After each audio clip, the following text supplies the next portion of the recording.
Hello guys, कैसे हैं आप? I hope you all are in good health. आज का ये वीडियो CFA कोर्स के बारे में सारी डिटेल्स देगा। यस, ऐसे पास्ट में बहुत बार हुआ है कि मेरी स्टूडेंट्स ने मुझे ये क्वेश्चन पूछा है कि सर CFA कोर्स करना चाहिए क्या? हम लोग CA कर रहे हैं तो हमें उसके बाद CFA करना चाहिए क्या? क्या CFA कोर्स में वैल्यू है? क्या जॉब मिलते हैं, कैसा पैकेज मिलता है, कितनी एग्जाम्स होती है, एग्जाम्स का फॉर्मेट क्या है? तो ये सारे ही क्वेश्चंस को आज मैं सॉल्व करने वाला हूँ। ये सारे ही क्वेश्चंस को मैं आज आंसर करूंगा इस वीडियो के माध्यम से। तो जल्दी से शुरू करते हैं। अगर आप भी सोच रहे हैं कि आपको CFA कोर्स करना है या आप ये वीडियो देख रहे हैं बिकॉज आपको CFA कोर्स के बारे में कुछ इंफॉर्मेशन चाहिए, तो आप जल्दी से एक पेन और पेपर ले लीजिए और जैसे जैसे मैं एक एक चीज बताते जाता हूं आप उसको नोट करते जाइए, which will help you to a large extent. मैं इस वीडियो के अंदर CFA डिग्री से रिलेटेड सारी बातें आज बताऊंगा, इन terms of exam, in terms of format, in terms of package, salary, job profile, exam कैसे होता है, पासिंग परसेंटेज क्या है, अगर आप साइंस बैकग्राउंड से हैं, कॉमर्स बैकग्राउंड से हैं, तो ये आपके लिए है या नहीं, ये कोर्स किसके लिए है, किसने करना चाहिए, कौन से प्रोफाइल्स में जाना है, तो ये जो डिग्री है आपके काम में आएगी या नहीं आएगी, ये सारी ही डिटेल्स आज मैं इस वीडियो में आपको दूंगा। ओके, तो चलिए जल्दी से शुरू करते हैं। सबसे पहले ये जो CFA डिग्री है ये CFA इंस्टीट्यूट प्रोवाइड करती है। यस, ये CFA इंस्टीट्यूट का पहले AIMR नाम था, association for investment management and research, but now the name has changed and the name is CFA Institute. Okay, so earlier the name was AIMR, अब इसका नाम है CFA Institute. Next, ये institute US based है। सो बहुत बार एक लोगों को ये लगता है कि अरे हम यूएस का कोई कोर्स कर रहे हैं, ऑब्वियसली इसकी बहुत ज्यादा वैल्यू है, धीरे धीरे आपको समझ में आएगा। बट आप अगर जानना चाहते हैं कि इस इंस्टीट्यूट का हेडक्वार्टर किधर है, कहां पर बेस्ड है, तो it is US based. Next, क्या इंडिया में इसकी ऑफिस है? हाँ, अगर आपको कुछ बेसिक कम्युनिकेशन करना है, कुछ जानकारी लेनी है, तो आप हमें भी डायरेक्टली पूछ सकते हैं, या तो फिर CFA institute India office is in Mumbai. Next, CFA exam के कितने लेवल्स हैं? तो मैं आपको ये बता दूं कि there are 3 levels, level 1, level 2 और लेवल 3। अगर आपने ये तीनों लेवल्स को क्लियर कर लिया तो समझ लीजिए कि CFA डिग्री आपको मिल जाएगी। Okay, so there are 3 exams that you have to clear. अभी तक हमने ये बात नहीं करी कि कितने सब्जेक्ट्स हैं और कौन से सब्जेक्ट्स हैं, हम सिर्फ इतना बता रहे हैं कि there are 3 levels, level 1, level 2 and level 3। Next, अब आपको ये 10 सब्जेक्ट्स पढ़ने पड़ेंगे लेवल 1 के लिए। अगर आप एक एक कर कर उन सब्जेक्ट्स को देखेंगे तो there is quantitative aptitude, there is economics, there is financial statement analysis मतलब अकाउंट्स एक तरह से, corporate issuers, equity investments, fix income, derivatives, alternative investments, portfolio management and ethics. ये 10 सब्जेक्ट्स है जो लेवल 1 में आपको पढ़ने पड़ेंगे। अगर मैं 2 मिनट एकदम शॉर्ट में आपको बता दूं, तो जैसे क्वांटिटेटिव मेथड्स में आपका पूरा क्वांट स्टैटिस्टिक्स आएगा, इकोनॉमिक्स में it's all about demand, supply, types of market, वो सारी चीजें हैं। फाइनेंशियल स्टेटमेंट्स एनालिसिस में जैसे इंडिया में अकाउंटिंग स्टैंडर्ड्स इंड एस होता है, वैसे यूएस में देयर इज यूएस गैप, तो उसके बारे में थोड़ा सा पढ़ना है। Corporate issuers is a complete theory subject, there is not much of a practical sums solving उसके अंदर। ठीक उसी तरह से equity investments is all about valuation of shares, valuation of bonds, fix income the same, मतलब equity investments में valuation of shares वाला part है, फिक्स इनकम में वैल्यूएशन ऑफ बॉन्ड्स वाला पार्ट आ जाता है। डेरिवेटिव्स में आपका फॉरवर्ड्स, फ्यूचर्स, ऑप्शंस को कैसे वैल्यू करने का, कैसे प्रॉफिट गेन, वो सारी चीजें उसके अंदर। ऑल्टरनेटिव इन्वेस्टमेंट्स में दे विल टीच यू एकदम basics about hedge funds, real estate, how to invest in land, तो वो सारी चीजें आ जाएगी इसके अंदर। पोर्टफोलियो मैनेजमेंट में it's all about how to create a portfolio, portfolio का रिटर्न क्या रहेगा, स्टैंडर्ड डिविएशन क्या रहेगा, द कोरिलेशन कोएफिशिएंट, कोवेरिएंस, ये सारी बातें, बीटा, ये सारी चीजें आपकी पोर्टफोलियो मैनेजमेंट में आएगी।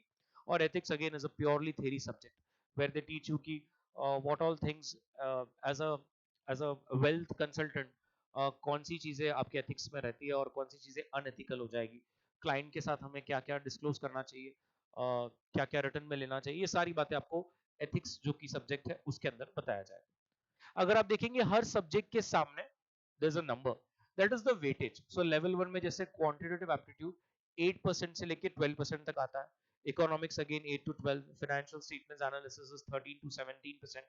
तो ये आपकी हर सब्जेक्ट के सामने आपको परसेंटेजेस दिए हैं, ये सारे परसेंटेजेस आर द वेटेज, इतने वेटेज का लेवल 1 में ये सब्जेक्ट से आएगा। क्लियर? अगर हम आगे बढ़े, लेवल 2 में भी यही 10 सब्जेक्ट्स हैं, बट अगर आप देखेंगे थोड़ा सा तो वेटेज जो है वो कहीं कहीं पर बदल जाता है। तो सब्जेक्ट सेम है, बट हर सब्जेक्ट से लेवल 2 में कितना पूछा जाएगा वो सारा वेटेज जो है वो चेंज हो गया। लेवल 3 में अगर आप देखेंगे the number of subjects have gone down considerably. जैसे लेवल 1 और लेवल 2 में 10-10 सब्जेक्ट्स थे, आप देख सकते हैं यहां पर जो सब्जेक्ट्स है इट्स ओनली 6 टू 7। और ऐसा कौन सा सब्जेक्ट जो मेजर कंपोनेंट है, तो आप देख सकते हैं पोर्टफोलियो मैनेजमेंट। यस, अपने आप में 40% तक सीएफए लेवल 3 कवर करता है। तो पोर्टफोलियो मैनेजमेंट सब्जेक्ट बहुत ज्यादा इंपॉर्टेंट है लेवल 3 में। अगर आप देखेंगे लेवल 2 और लेवल 1 में इट वाज लेवल 1 में 5 टू 8%, लेवल 2 में 10 टू 15%, और लेवल 3 में उसका वेटेज जो है वो 40% तक चला जाता है। बात समझ में आ रही है? तो ये 3 लेवल्स है, और मैंने यहां पर आपको तीनों ही लेवल्स में कौन से सब्जेक्ट्स हैं और उनका क्या वेटेज है वो यहां पर बता दिया। क्लियर? नेक्स्ट, अब ये कैसे एग्जाम कंडक्ट होता है, इसका फॉर्मेट क्या है, उसके बारे में भी देखेंगे। तो सबसे पहले लेवल 1 एग्जाम में टोटल 180 एमसीक्यूज है, और ये एग्जाम आपको 2 सेशन में देनी है। तो पहला सेशन जो रहेगा, can you see this, 2 hours and 15 minutes, उसमें आपको 90 एमसीक्यूज को सॉल्व करना है। Then there is an optional break. उसके बाद सेकेंड सेशन शुरू होगा, अगेन 2 hours and 15 minutes, जिसके अंदर आपको 90 एमसीक्यूज को सॉल्व करना है। सेशन 1 में there are some specific subjects, उन्हीं सब्जेक्ट्स के ऊपर एमसीक्यूज आएंगे। सेशन 2 में बाकी के सब्जेक्ट्स। तो सेशन 1 में कौन से आएंगे, आप देख सकते हैं एथिक्स, क्वांट, इकोनॉमिक्स, अकाउंट्स, ये सारे सब्जेक्ट्स सेशन 1 में पूछे जाएंगे, इन्हीं पर 90 एमसीक्यूज आएंगे। और सेशन 2 जो कि अगेन 2 hours and 15 minutes का है, उसमें बाकी के सब्जेक्ट्स पर एमसीक्यूज आएंगे। So level 1 is a pure MCQ based आपका exam. Okay, there is no case study, there is no essay writing, nothing, it's a pure MCQ format. Clear है? Next, level 2 की अगर मैं बात करूं, तो लेवल 2 में 22 केस स्टडीज आएंगे। यस, और हर केस स्टडी क्वेश्चन पर 4 एमसीक्यूज आपको फेस करना है। तो अगर आप देखेंगे level 2 exam consist of 11 case studies in each session. इसका मतलब क्या हुआ कि लेवल 2 जो है ये भी 2 सेशन में लिया जाएगा। सेशन 1 एग्जाम में आपको 11 केस स्टडीज आएंगे, हर केस स्टडीज पर आपको 4 एमसीक्यूज को सॉल्व करना है। So it's like 44 questions you have to solve in session 1। Same ways आपको सेशन 2 में भी 11 केस स्टडीज आएगी, हर केस स्टडी पर 4 एमसीक्यूज रहेंगे। सो टोटल आपके 44 एमसीक्यूज वहां पर आ जाए। तो इस तरह से आपको 88 एमसीक्यू क्वेश्चंस को फेस करना है। बट अगर आप समझ रहे हैं level 1 was purely MCQ based, level 2 भी एमसीक्यू है, लेकिन वो कोई ऐसे स्ट्रेट फॉरवर्ड क्वेश्चंस नहीं है। There is a case study, you have to read that particular case study, और उसके ऊपर वो 4 एमसीक्यूज रहेंगे, उनका आंसर उसी केस स्टडी में रहेगा। आपको वो केस स्टडी को रीड करना है, अच्छी तरह से इंटरप्रेट करना है, एनालाइज करना है, सॉल्व करना है, और फिर उन एमसीक्यूज का आंसर देना है। Is this clear? So level 1 was MCQ based, level 2 is case study based. कितने केस स्टडीज आएंगे? 22। सेशन 1 में 11, सेशन 2 में बाकी के 11। Clear? Next, level 2 again is a 4 hours paper, 4 hours and 24 minutes। again अगर हम उसको ब्रेकअप करें तो 2 hours and 12 minutes का एक सेशन है, बीच में ऑप्शनल ब्रेक है, और again then 2 hours and 12 minutes का सेशन है। और जैसे लेवल 1 में कैसा था कि सेशन 1 में यही 4-5 सब्जेक्ट्स का एमसीक्यू आएगा और उसके बाद सेशन 2 में बाकी के सब्जेक्ट्स का आएगा, ऐसा लेवल 2 में नहीं है। लेवल 2 में ऑल 10 सब्जेक्ट्स का की स्टडी, सेशन 1 में कौन से सब्जेक्ट्स का आएगा किसी को नहीं पता, सेशन 2 में कौन से सब्जेक्ट्स में से आएगा किसी को नहीं पता। So it's a mix, there is no bifurcation done. By the institute कि भाई आपको सेशन 1 में हम इसी सब्जेक्ट्स में से केस स्टडी पूछेंगे। अच्छा, ऐसा भी बहुत बार हुआ है कि let's say there are 10 subjects, 5 subjects में से 5 सब्जेक्ट्स की केस स्टडीज सेशन 1 में पूछी गई। तो ऐसा होता है कि ब्रेक में बच्चे सोचते हैं अब ये 5 सब्जेक्ट्स पर तो हो गया, अब सेशन 2 में बाकी के 5 सब्जेक्ट्स पर आएगा। ऐसा बिल्कुल भी नहीं है। सेशन 2 में ऐसा हो सकता है कि लेवल 1 में कुछ सब्जेक्ट्स पर एमसी केस स्टडी आया था और फिर से वही सब्जेक्ट्स पर केस स्टडी क्वेश्चंस आएंगे सेशन 2 में। तो बिल्कुल भी ऐसा सोचना नहीं है, बट ये क्लियर है कि लेवल 2 में देयर इज नो ब्रेकअप कि भाई यहां पर आपको यही सब्जेक्ट्स पढ़ने हैं, सेशन 2 के लिए आपको यही पढ़ना है। जंबल्ड अप है, 10 के 10 सब्जेक्ट्स, कहीं पर भी कोई भी सेशन में केस स्टडी क्वेश्चंस आ सकते हैं।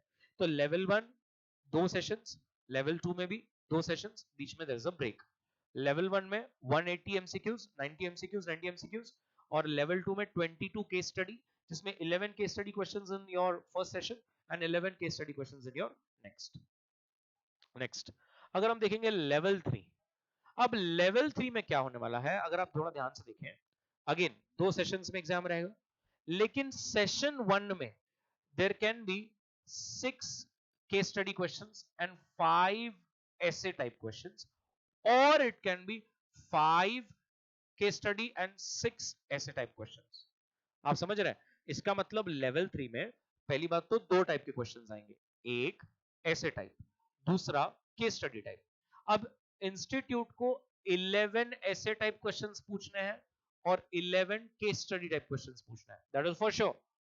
बस फर्क ये है, अगर सेशन 1 में 5 केस स्टडी क्वेश्चंस और 6 ऐसे टाइप क्वेश्चंस आए, तो फिर सेशन 2 में वाइस वर्सा हो जाएगा, मतलब 6 केस स्टडी वाले आएंगे और 5 ऐसे टाइप आएंगे। बात समझ में आ रही है? ये क्लियर है कि सेशन 1 और सेशन 2 मिलाकर आपको 11 केस स्टडी क्वेश्चंस और 11 ऐसे टाइप क्वेश्चंस को फेस करना है। अब वो 5 6 6 5 कॉम्बिनेशन में हो सकता है। Is this clear now? So जैसे हम यहाँ पर मैंने आपको क्लियर कर दिया, अगेन लेवल 3 में there is no breakup. Level 3 में भी ये नहीं बताया गया कि सेशन 1 में जो भी ऐसे टाइप क्वेश्चंस आएंगे या केस स्टडी टाइप क्वेश्चंस आएंगे वो कौन से सब्जेक्ट से आएंगे। It can be any, same is with session 2। Clear? So session 2 is again 4 hours and 24 minutes, जिसमें session 1 is 2 hours and 12 minutes का विद एन ऑप्शनल ब्रेक। तो ये आपको समझ लेना है मोटा मोटी की 2 सेशंस में एग्जाम होता है, लेवल 1 का भी, लेवल 2 का भी, लेवल 3 का भी, विद एन ऑप्शनल ब्रेक, और एक 2.25 घंटे 2 hours and 15 minutes अप्रोक्स का एक सेशन होता है। हाँ, level 1 MCQ based, level 2 case study based, and level 3 is case study plus ऐसे टाइप क्वेश्चंस। सो ये आपको एक तरह से क्लियर आइडिया आ गया सब्जेक्ट्स का, आपको आइडिया आ गया फॉर्मेट्स का। सॉर्टेड? नेक्स्ट, ये जस्ट अगेन अगर किसी को न्यूमेरिकल टाइम्स में स्क्रीनशॉट लेना है तो आप ले सकते हैं एकदम बेसिक से, कि लेवल 1 में there is 180 questions, session 1 90 and session 2 90, and each session is of 2 hour 15 minutes। So एकदम कंसाइज वे में we have just put that. Level 2 में again there is a case study type questions. So जैसे मैंने बताया 88 case study questions, session 1 में 44 and session 2 में भी 44, and each session is of 2 hours and 12 minutes। And level 3, either session 1 में we will have 5 or 6 essay types and 5 or 6 item set questions, that is case study questions, and session 2 में भी वैसा ही, और हर session क्या रहेगा 2 hours and 12 minutes का। तो यहां तक आपको लेवल 1, लेवल 2 और लेवल 3 का सारा क्लियर हो गया। आगे अगर हम बात करें पैसों की कि कितना खर्चा आएगा, तो there is a one time enrolment fee of $350 that you have to pay, and then obviously आपको रजिस्ट्रेशन फी भरनी होती है। सीएफए में ऐसी कोई फिक्स फी नहीं है, सो फॉर एवरी लेवल जितना जल्दी आप रजिस्टर करेंगे उतना आपको कम फीस लगेगा। जैसे जैसे आपको जो अटेम्प्ट देना है आप उस अटेम्प्ट के नियर आते जाओगे, जितना जितना आपका रजिस्ट्रेशन लेट होगा वैसे वैसे फीस जो है वो बढ़ते जाती है। तो मिनिमम 900 है अगर आप बहुत जल्दी रजिस्ट्रेशन कर लेते हो, अर्ली रजिस्ट्रेशन करते हो, और अगर आप स्टैंडर्ड रजिस्ट्रेशन या थोड़ा सा लेट रजिस्ट्रेशन करते हो तो वो 1200 तक भी जाता है। Clear? And yes, CF exam का ये थोड़ा सा दिक्कत है कि मनी वाइज थोड़ा सा कॉस्टली है, because if you fail in a particular level this fees you have to pay again. एक समझ लीजिए अभी जो डॉलर का रेट चल रहा है उसके हिसाब से जो है अप्रोक्स अगर मैं पकड़ के चलूं 80 82 84 रुपीस, तो आपका जो फीस है वो करीब करीब 80-90,000 जाता है। तो डिपेंड करता है अभी आपने अर्ली रजिस्ट्रेशन किया है या स्टैंडर्ड रजिस्ट्रेशन किया है। श्योर, तो ये बात आपको ध्यान में रखनी है। और मैं ये जो फीस की बात कर रहा हूँ ये आपको CFA इंस्टीट्यूट को पे करना है, right? These are the cost that needs to be paid to the CFA institute for your registration, for your examination, for your enrollment. The next is exams कब होती है? अब ये टाइम टेबल जो है पोस्ट कोविड बहुत ज्यादा change होते जा रहा है इंस्टीट्यूट की तरफ से। अभी की करंट ईयर की अगर हम बात करें तो level 1 is conducted 4 times in a year, level 2 is conducted 3 times, and level 3 will be conducted 2 times in a year. Now ये institute जो है अपना schedule for every year declare करता है and it keeps on changing. So 2024 में कैसा होगा वो हमें इंस्टीट्यूट से पता चलेगा, इंस्टीट्यूट की वेबसाइट पर दे डिक्लेयर और वहां से पता चलता है। बट अभी मैं जो 2023 का है वो आपके सामने रख रहा हूँ कि लेवल 1 जो है ईयर में 4 बार हुआ था, लेवल 2 3 बार और लेवल 3 जो है वो 2 टाइम्स। नेक्स्ट अगर मैं बात करूं ये CFA एग्जाम की एलिजिबिलिटी के बारे में, तो इतना सिंपल है कि अगर आप कोई अंडर ग्रेजुएशन कोर्स कर रहे हैं तो वो अंडर ग्रेजुएशन कोर्स कंप्लीट होने का वेट करने का जरूरत नहीं है, even if 11 months is pending. तो मतलब समझ लीजिए आप आपके अंडर ग्रेजुएशन कोर्स के 3rd ईयर में है तो आप CFA कोर्स के लिए रजिस्टर कर सकते हो।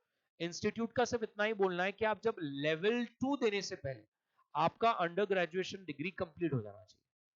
बात समझ में आ गई आपको? जैसे अगर आप देख सकते हैं you should have a bachelors degree और आपका 11 मंथ्स या उससे कम का समय बचना चाहिए।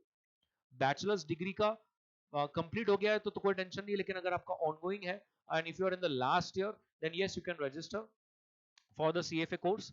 बट इतना समझना है कि लेवल 2 कंप्लीट, लेवल 2 शुरू करने से पहले आपका ये जो अंडर ग्रेजुएट जो भी डिग्री आप ले रहे हो वो कंप्लीट हो जाना चाहिए।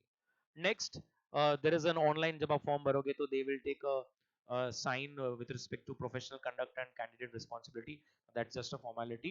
फॉर्मेलिटी मतलब obviously you have to comply with it, but I am just telling you कि कोई ऐसी बहुत बड़ी मेजर रिक्वायरमेंट नहीं है, it is compulsory and everybody has to sign that. The third is you have to compulsory take exams in English. So इसमें कोई ऐसा ऑप्शन नहीं है कि आप उसको हिंदी में दे सकते हो, मराठी में दे सकते हो या आपकी कोई रीजनल लैंग्वेज में दे सकते हो, कंपलसरी इंग्लिश में देना है। And fourth you should have a passport. अगर आपने अभी तक आपका पासपोर्ट नहीं निकाला तो then you can not register. So you should have a valid international passport. ये आपका एक तरह से आइडेंटिटी कार्ड की तरह काम करता है। तो जब आप एग्जाम देने जाते हो तो आपको ये पासपोर्ट कैरी करना होता है।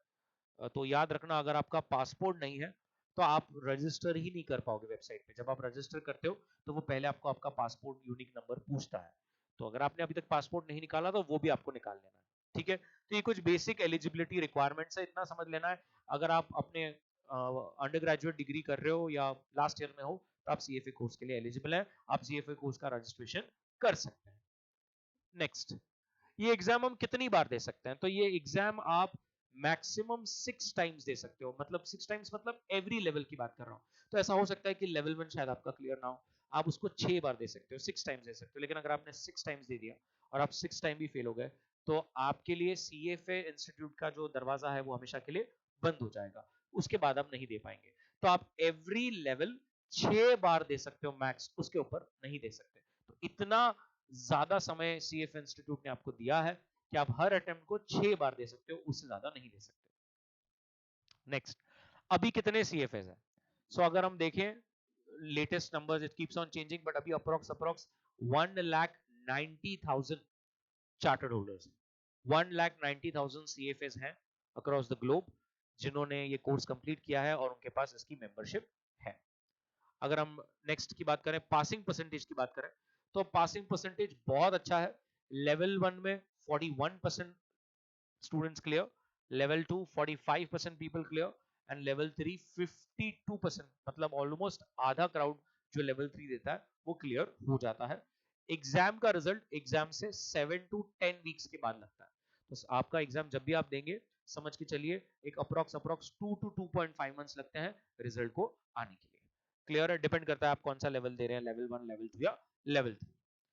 उसके बाद में अगर प्लेसमेंट्स की बात करूं तो जैसे हम MBA कॉलेज में जाते हैं और MBA कॉलेज में हमारी एक प्लेसमेंट कमेटी होती है जो कॉलेजेस में हेल्प करती है एक तरह से प्लेसमेंट करवाने में हेल्प करती है, जहाँ पे कंपनीज आती है। ऐसा सीएफए इंस्टीट्यूट में कुछ भी नहीं होता। हाँ, सीएफए सोसाइटीज हैं जहाँ पर आप नेटवर्किंग कर सकते हैं और उसके थ्रू आप अपना जॉब्स जो है वो ले सकते हैं, बट ऐसा कोई स्पेसिफिक प्लेसमेंट प्रोग्राम नहीं रखा गया कि भाई सीएफए लेवल 3 जब क्लियर हो जाओ तो there will be a placement programme जहाँ पर आप अपने आप को रजिस्टर कीजिए and there will be companies that will come and select you. तो ऐसा कुछ नहीं है, बट हाँ ऐसा कुछ नहीं है इन द सेंस कि इतनी जरूरत नहीं पड़ती। पहली बात तो लेवल 3 क्लियर करने वाले ही लोग बहुत कम है, और अगर आप लेवल 3 क्लियर कर लेते हो तो आपको जॉब ढूंढने की जरूरत नहीं है। मतलब अगर आपके पास एक्सपीरियंस है, मतलब आई डोंट मीन कि आप फ्रेशर है तो दिक्कत हो जाएगी, बट हाँ अगर आपके पास 1 से 2 साल का फाइनेंस एक्सपीरियंस है और अगर आप लेवल 3 क्लियर कर लेते हैं तो ट्रस्ट मी जॉब आपको ऐसे ही मिल जानी है, आपको ढूंढने की कोई जरूरत नहीं पड़ती। बट टू बी क्लियर, मैंने आपको बता दिया कि भाई कोई ऐसी प्लेसमेंट प्रोग्राम जैसा इंस्टीट्यूट के द्वारा नहीं होता है। क्लियर। नेक्स्ट, कौन से जॉब प्रोफाइल्स में आप जा सकते हो? तो जैसे आपको सीएफए का डिग्री मिल गया तो कौन से प्रोफाइल्स आपके लिए ओपन हो जाएंगे? तो अगर आप देखेंगे ऑब्वियसली सीएफए का सबसे मेन काम है पोर्टफोलियो मैनेजमेंट। तो आप म्यूचुअल फंड की जो एएमसीज है, that is the first place where you could just go. Insurance consulting, risk analysis, investment banking.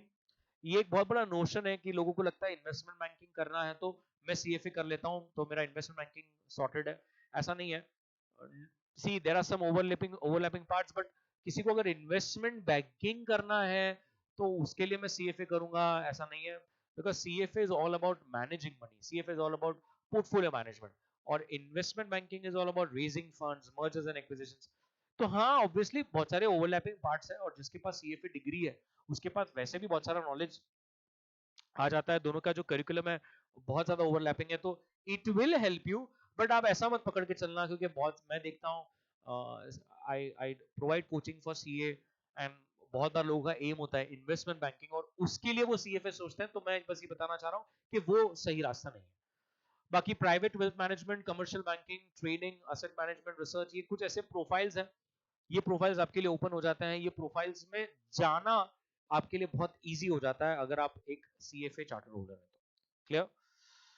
ऐसी कौन सी कंपनीज है स्पेसिफिकली इंडिया में जो सीएफए को हायर कर रही है? तो आप देख सकते हैं, मैंने वो लिस्ट डाली है यहाँ पर। So there JP Morgan, Credit Suisse, Tata group है, आदित्य है, एचएसबीसी, आईटीसी, ग्लोबल सैक्स, CRISIL, Reliance, private some banks है, इन्वेस्टमेंट कंपनीज है, स्टॉक एक्सचेंज है। ये ऐसे कुछ है कंपनीज हैं, ऐसे कुछ इंस्टीट्यूशंस हैं जो सीएफए को, जिसके पास सीएफए का डिग्री है उसको हायर करना पसंद करते हैं। ये ऐसी कुछ कंपनीज है जहाँ पे लार्ज नंबर्स में सीएफएस काम कर रहे हैं। Okay, the next is what is the package, क्या पैसा मिलता है? तो आप देख सकते हैं अगर आप कहीं पोर्टफोलियो मैनेजर की प्रोफाइल में है तो 10 से लेकर 15 लाख का पैकेज होता है। अगर आप एक एनालिस्ट है तो 7 to 9। ये मैंने कुछ रिसर्च किया है, कुछ हमने लिंक्डइन से लिया है। तो ये कुछ ऐसे प्रोफाइल्स हैं और इन प्रोफाइल्स पर अगर आप हैं तो आपका ये पैकेज जो है ये एक रेंज में रहेगा। रिसर्च एनालिस्ट, इक्विटी एनालिस्ट अगर आप हैं तो 5 to 7 लाख का एक स्टार्ट पैकेज मिलता है। ऑब्वियसली उसके बाद आपका टैलेंट, आपका एक्सपीरियंस मैटर करता है। तो ये कोई फिगर्स को आप एकदम एग्जैक्ट ना पकड़ के चलें, रफ एस्टीमेट है, बट आपको एक आइडिया देने के लिए है कि अगर आप सीएफए के 3 लेवल्स क्लियर कर लेते हैं तो ये प्रोफाइल्स में आपको मिनिमम से मैक्सिमम ये पैकेज इनिशियल लेवल पर मिल सकता है। ओके, नेक्स्ट, कोचिंग अगर आपको लेनी है सीएफए की तो क्या खर्चा आता है? सो मैं लेवल वाइज बात कर रहा हूँ। लेवल 1 में 20,000 से लेके 70,000 का कॉस्ट लगता है लेवल 1 की कोचिंग के लिए। नाउ इस कोचिंग में क्या हो सकता है? इस कोचिंग में there can be books that can be made available, there can be MCQ practice, there can be video lectures, offline online. अगर आप ऑफलाइन जा रहे हैं तो ऑब्वियसली, अगर ऑनलाइन है तो वीडियो लेक्चर्स, टेस्ट सीरीज, ये सारी चीजें इसके अंदर इंक्लूडेड होती है। हर डिपेंड करता है आपको क्या कैसी कोचिंग लेनी है। बहुत बार ऐसा होता है कि जैसे आई एम अ सीएसओ, जब मैंने मेरा सीएफए किया तो मुझे कोई लेक्चर्स की जरूरत नहीं पड़ी। The only thing that I referred was some books, so books were more than enough. कोई अगर नॉन सीए बैकग्राउंड से है या किसी का कोई फाइनेंस बैकग्राउंड नहीं है तो हो सकता है उसको वीडियो लेक्चर्स का भी हेल्प लगेगा, उसको कोचिंग भी प्रॉपर लगेगा, उसको बुक्स रीड कर कर नहीं होगा। तो डिपेंड करता है, बट ये रेंज है पर लेवल का, इतना ये लेवल में आपका जो फीस है वो डिफर करता है। क्लियर। नेक्स्ट एग्जाम्स कौन से सिटीज में कंडक्ट होता है? तो अहमदाबाद, बैंगलोर, चेन्नई, जयपुर, लखनऊ, पुणे, भोपाल, मुंबई, हैदराबाद, कोलकाता, दिल्ली, ये कुछ ऐसी सिटीज है जिसमें सीएफ एग्जाम्स कंडक्ट होता है। याद रखिए the cities also keeps on changing, so आपको सीएफए इंस्टीट्यूट पर अपडेटेड रहना पड़ेगा, चेक करते रहना पड़ेगा कि भाई हर अटेम्प्ट के लिए कौन सी सिटी है। ये मैं आपको पक्का बोल सकता हूँ कि level on level, year on year, CFA Institute is trying to accommodate more and more cities, मतलब जितना ज्यादा हो सके उतना वो सिटीज को कवर कर रहा है। जब मैं मेरी सीएफए की एग्जाम देता था तो इट वर हार्डली दो स्टैंडर्ड 4 मेट्रो सिटीज, बट अभी बहुत सारी सिटीज आ गई है, एंड फ्यूचर में more and more cities will also come as and when more and more candidates जितने ज्यादा लोग सीएफए कोर्स के लिए जाएंगे उतने ज्यादा सिटीज भी धीरे धीरे इंस्टीट्यूट बढ़ाते रहेंगे। सो दैट्स इट, यहाँ पर ये सारी चीजें थी जो मैं आपको बताना चाहता था सीएफए डिग्री के बारे में। अगर आपको कोई भी इंफॉर्मेशन चाहिए सीएफए कोर्स के रिगार्डिंग, कोई हेल्प चाहिए in terms of books, in terms of test series, in terms of video lectures, you can contact on our number, you can email us, you can also visit our website www.konixedtech.com. yes, so that's it from my side, thank you very much। अगर आपको कोई भी questions है CFA course के regarding तो आप comment sections में भी पूछ सकते हैं, जैसे मैंने बताया आप हमें भी कांटेक्ट कर सकते हैं। So that's it from my side, thank you very much, bye bye.